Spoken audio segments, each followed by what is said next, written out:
we have our two self-etching primers. Now, common question we get, what's the difference between the two of them?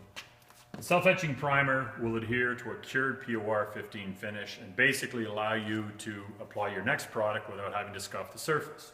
What it'll do is exactly as I said, but it will not build the surface up. Guys, a lot of times doing restorations, they don't want to hide, let's say on an engine, they don't want to hide the original casting numbers and serial numbers and this type of stuff, so they'll use this. You use it a lot of times to get yourself out of trouble.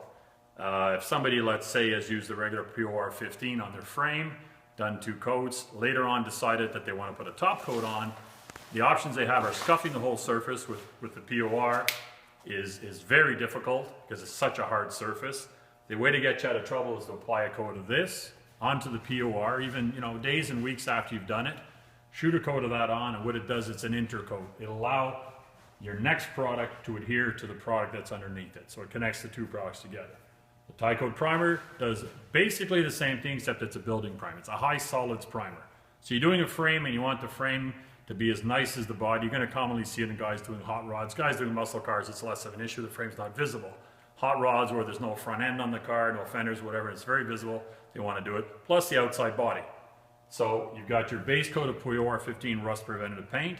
Now you want to put something else on top of it. You're not ready to do it. Commonly, we find our market, a guy will base coat his car with a POR-15 to give it the rust protection.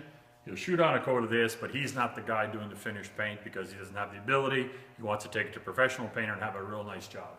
He can apply this, let it sit for as long as he wants, and when the car gets to the body shop, to the guy that's going to paint it, it's ready to roll. He can put his primer on top of it, do whatever he wants. But again, the main difference of the two is this one will build and this one will not. This is basically, for you guys that aren't too much into paint and bodywork and stuff, it's kind of like body filler in a can in a liquid form. So if you're doing a frame, it's much easier to shoot that on as paint over a whole frame than it's going to be to put body filler and have to sand it and go back and back. It's just not practical to do it that way.